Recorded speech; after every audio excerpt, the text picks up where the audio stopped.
Hello, hello. Hello, mic test one, two. Freedom Fighter Radio, coming to you live from the heart of the Great White North, the heart of the Cunard Government.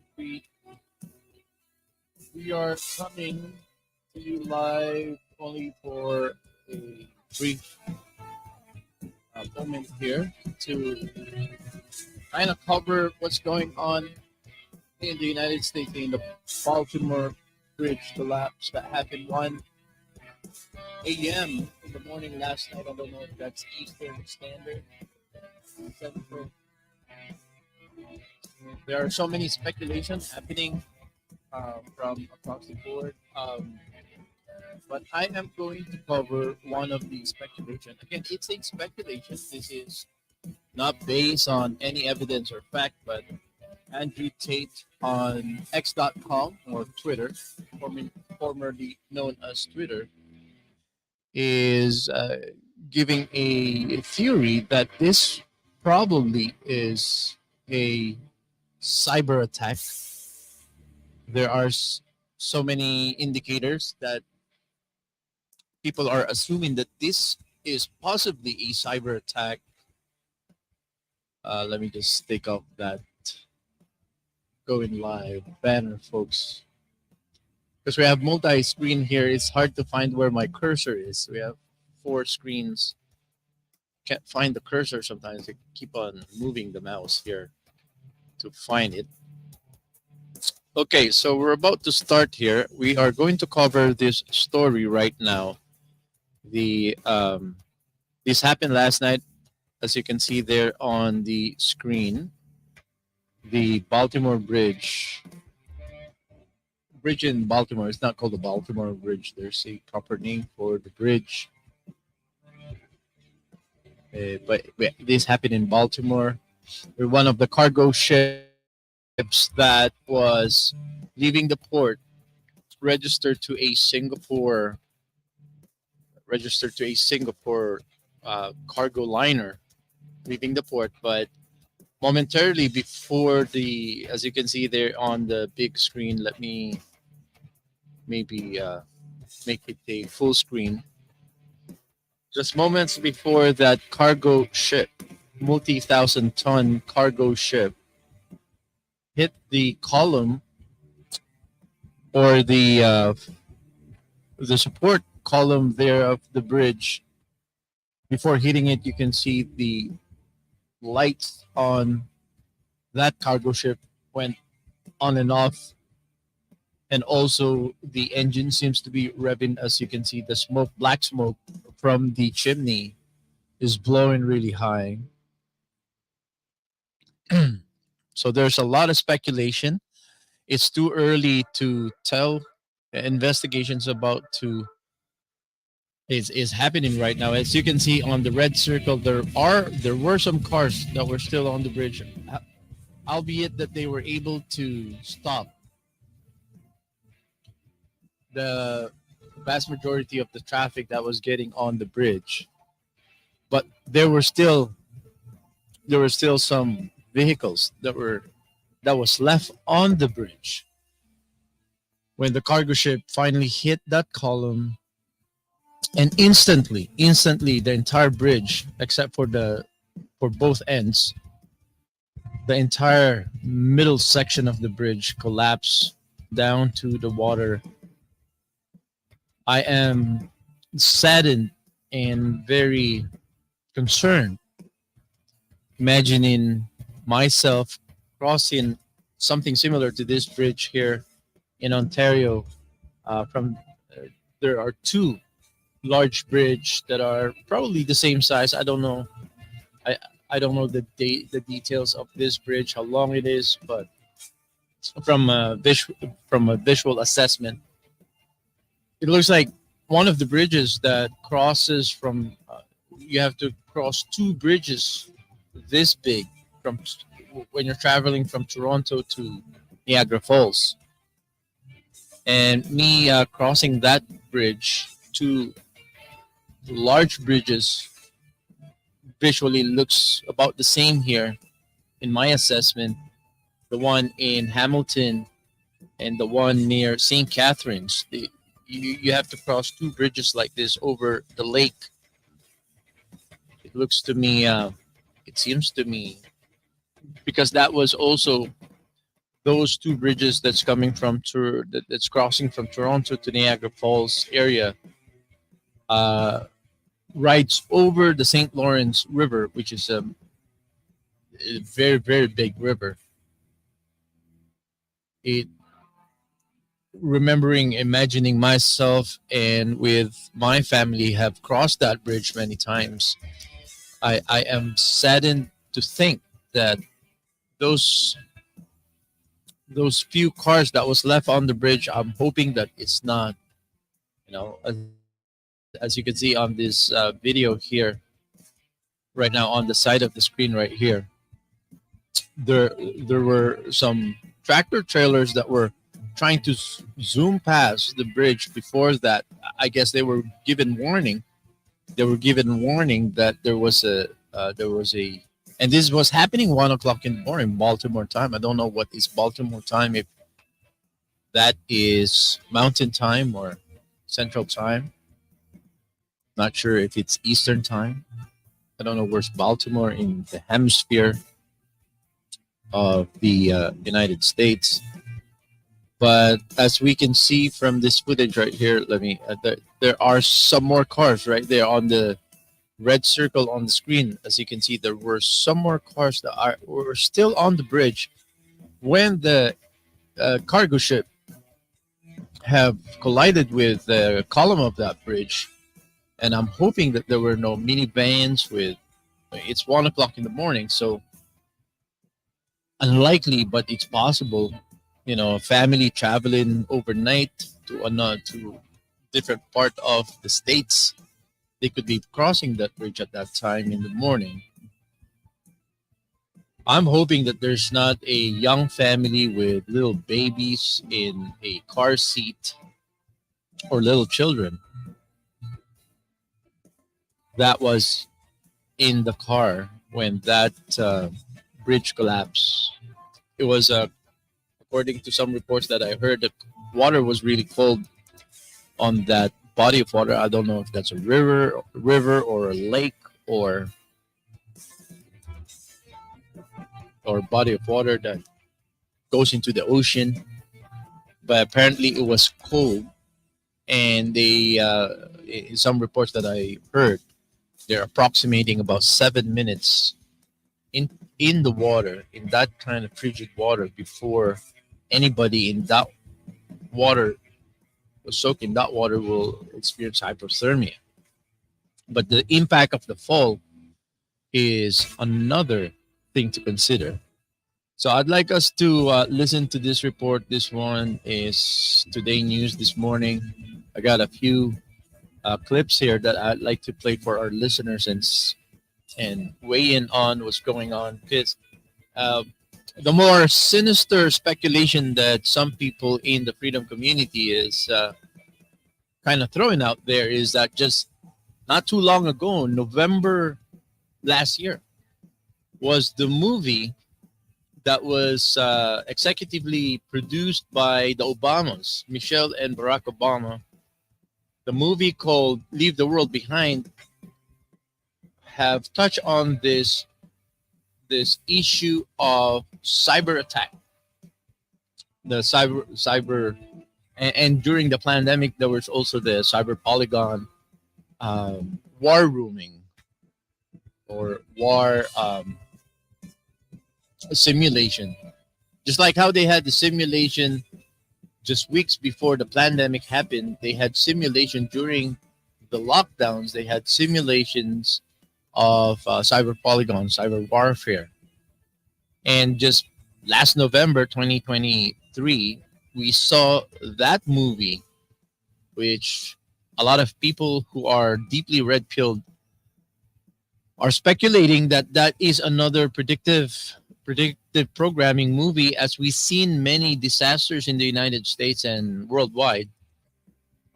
Similar depiction in Hollywood movies or television shows happen just weeks or months before the actual event happened. And we understand that predictive programming is something that allows a sinister agenda that will happen in the future to desensitize those who are possible um, viewers will be desensitized or be conditioned to accept that something is about to happen, so that when it actually happens, people don't make more of a fuzz, but by conditioning people to accept something is possible, something like that is possible. So we're just asking questions, we're not speculating, we're weighing on some people's speculations. We are not giving any conclusion, we're not offering any conclusion.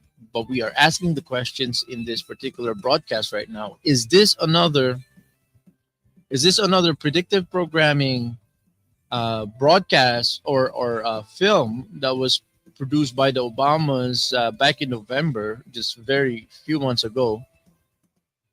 Was this one of those predictive programming weapons that Hollywood has rolled out to the masses so that the masses will be conditioned to accept this as a possible scenario, and because there's a lot of including Andrew Tate on his Twitter account has speculated that this is likely for him. He was saying this is most likely a cyber attack taken over the ship. As you can see, the light turn on and off just before the impact, and another expert was weighing in, looking at the chimney, the black smoke coming out from the chimney indicates some sort of engine activity just before the impact, whether the engine was off and it was all of a sudden, they regained power to restart the engine, or the engine was revving on its own. The question I have before we play this clip, the question I have uh, for society in general is, why do we need to connect all of our vehicles, equipments, computer, airplanes, ships, cars? Why does it need to be connected in the internet? Why can't we maintain a lot of, especially heavy vehicles such as multi-thousand ton cargo ships like these? Why can't they just stay off grid? So people are saying maybe it's better that they can get connected on the grid, on the internet, so that if anything like this is happening, that it could be manually or by remote control, be taken over by remote control, and, and steer the ship away from danger. But the other scenario could also happen, that it could be cyber attack and intentionally take over a ship like this, and intentionally steer it to a disaster. So I'm gonna hold off for now. These are all just speculation. These are all just questions that we're asking. We're not offering any conclusion, or we're not offering any uh, just questions. We are just asking questions. How could something like this in 2024 happen in the time that we are in, and how is it connected to AI takeover, or a cyber hacking a takeover of a hacker on something like this, and purposely a terrorist kind of scenario, purposely steer something like this to a column of a major bridge, like as we can see on the screen right now, to cause disaster. Why are we allowing our infrastructure to be connected on the internet? So that's a question. We're just asking the questions today. Is it possible that this could be a cyber attack, just like how it was depicted in that Leave the World Behind movie, produced by the Obamas, and it just it rolled out in the mainstream streaming software. I think it was on Prime or maybe Netflix, that it was rolled out just last November. So, but let's get back to it after we play. Stunning bridge collapse at the port of Baltimore. The entire Key Bridge in the harbor.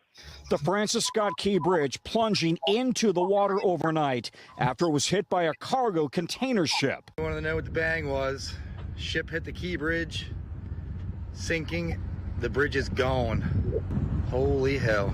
Video shows smoke coming from the ship before it hit the bridge. The bridge is normally a major artery spanning the Patapsco River, and though the collapse happened in the early morning hours, 1:30 a.m., video shows cars crossing moments before the ship hits. The traffic then paused, but vehicles were still on the bridge as it then crumbled into the water. Fire department and Coast Guard teams rushed to the scene, rescuers searching the water overnight. Still very much in an active search and rescue posture. Our sonar has detected the presence of vehicles submerged in the water. The ship is an almost 950-foot container vessel called Dolly, headed from Baltimore to Sri Lanka. The Synergy Marine Corporation saying it collided with the bridge pillar, and all of its crew members, including the 2 pilots, have been accounted for.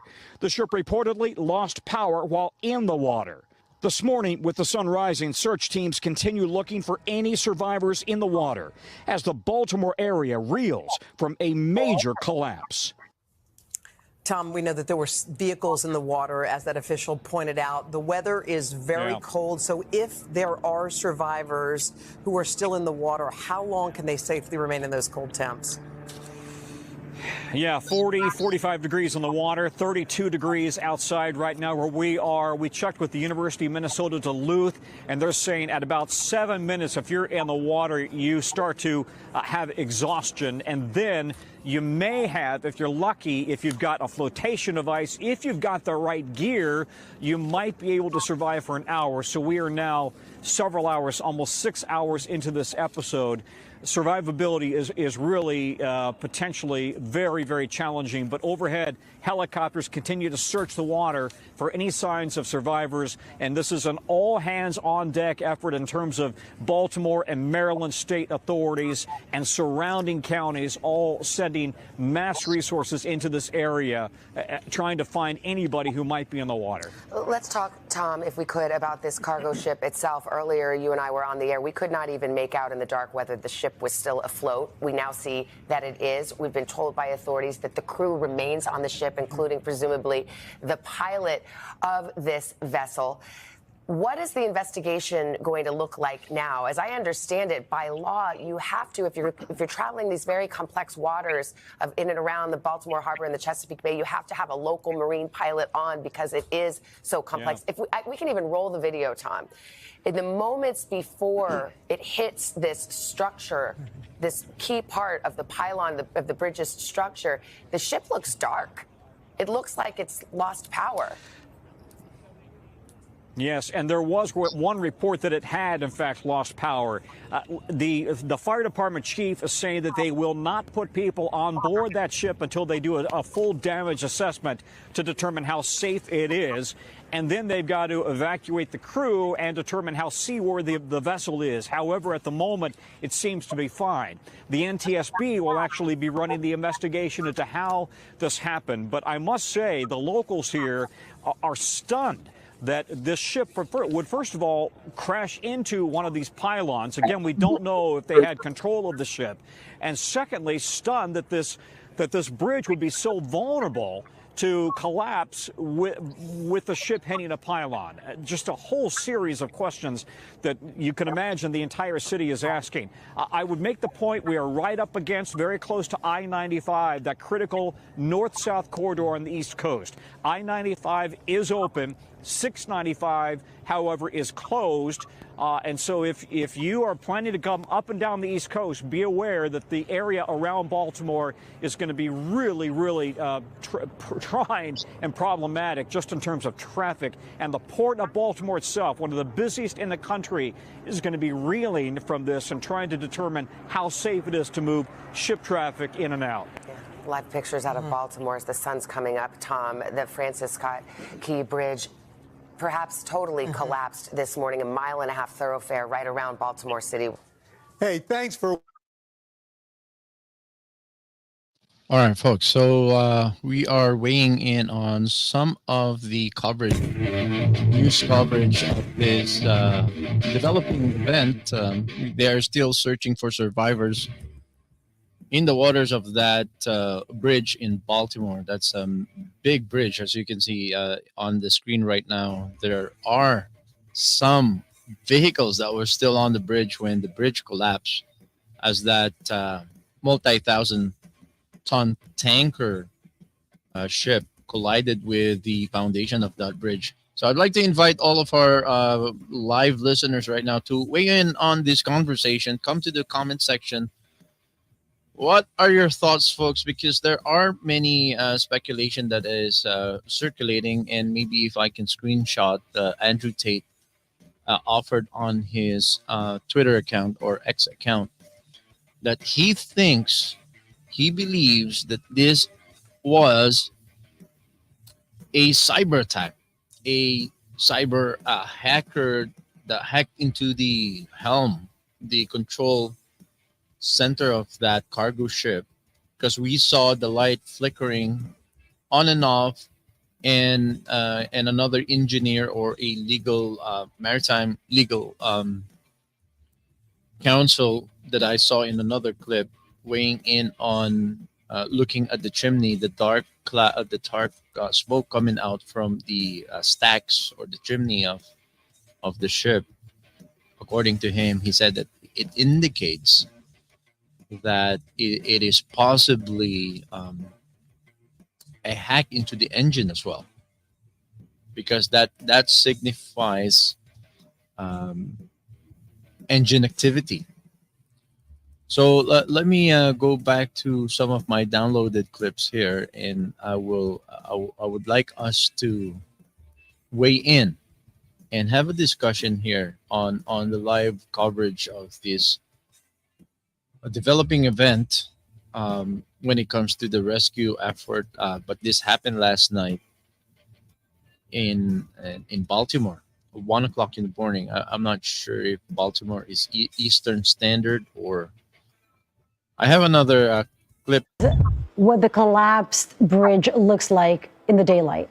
The ship that hit the bridge crossed over the Patapsco River, a key waterway that serves as a major hub for transportation, for shipping in the East Coast. Traffic at the port of Baltimore has been suspended until further notice. The bridge itself spanned more than a mile and a half. Imagine that, and about 31,000 people use it every single day. I want to now show you what it looks like this morning as the sun is now rising. Understand we are less than a quarter of a mile away from where this collapse happened here. You see that we still have law enforcement here blocking off the area, but when you look down, you can see pieces of the bridge now this morning. Understand that this is a bridge that was here since 1977, and now it is completely gone. 1.6 miles of this bridge gone. This is something that was so impactful for our community in Baltimore area. Understand 31,000 vehicles will travel on this daily, according to MDTA, and now this is no longer an option. Keep in mind, this means that the 695 loop that so many would use is completely gone now. We understand that a lot of trucks would use this area, especially since they could not go through the tunnels, especially if they had hazardous material that they need to transport, and now that is no longer an option. Police are still advising people to please not be in this area. They are deterring you. Go through 895, 95 instead. 695 is no longer available. It's something we never thought we would ever have to say, where Francis Scott Key Bridge is completely gone. What you're looking at now, if you're watching us, what you are looking at are all the ships that are stacked up. They're now going to have to turn around and find another port to go to. And that is going to really create a backlog wherever they end up going to. In Norfolk, it's not the entire terminal. It's not the entire port that is closed in Norfolk, but it's the cruise ship terminal that's under reconstruction and repairs, and that is why cruise ships will not be able to go to Norfolk. I'm imagining a number of these cargo ships will, but then the cargo that they're expecting to pick up, it's sitting in Baltimore. So, All right, folks, sorry about that. Let me an enormous problem. And I can only imagine those cargo ships that are just waiting, I mean, really planning on turning around. I mean, this is the image that they're seeing. You know, we're getting this view right now, but that's what they're seeing right now.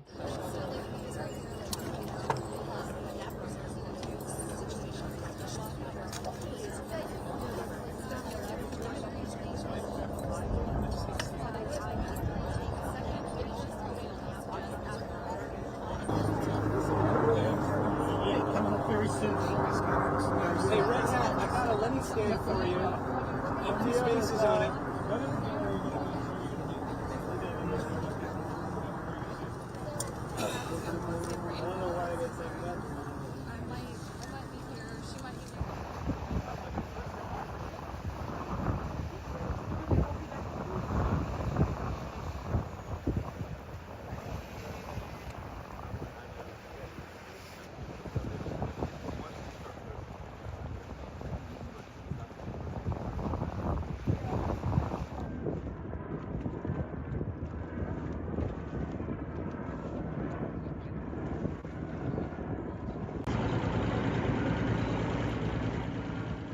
So, folks, we're just looking at some of the sights and sounds, the aftermath of that collapsed bridge in Baltimore.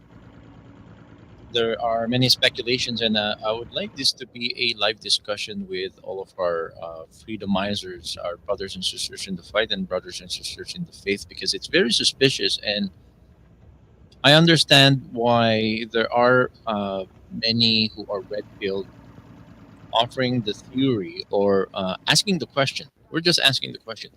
Is it possible that this is a cyber attack that was depicted in the movie similar? Not exactly. This is not exactly the depiction in the movie Leave the World Behind, executively produced by the Obamas. Michelle and Barack Obama executive produced a movie for stream just last November 2023 that depicts a cargo ship that um, ran into a beach.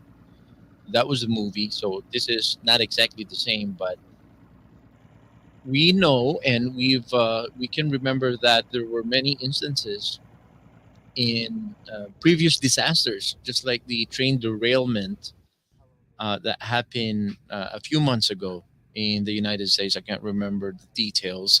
One of the states where big explosions, big chemical um, spillage around the town when the train derailed, collapsed, and exploded, and fires were happening. That it was depicted in another TV show just months before, and it happened for real. And so, like I said, is this of a predictive programming agenda that has been happening many times in real life? In real life, there are many of these depicted in movies and TV shows. Then it happens in real life afterwards. In the movie Leave the World Behind, there was a depiction of a an ocean liner. Let's listen in. Ryan, what information do we know about the collapse itself? Not only how it could have happened, but perhaps how it could have been prevented? Was able to make a Mayday call that prompted officials up top to stop traffic on the bridge.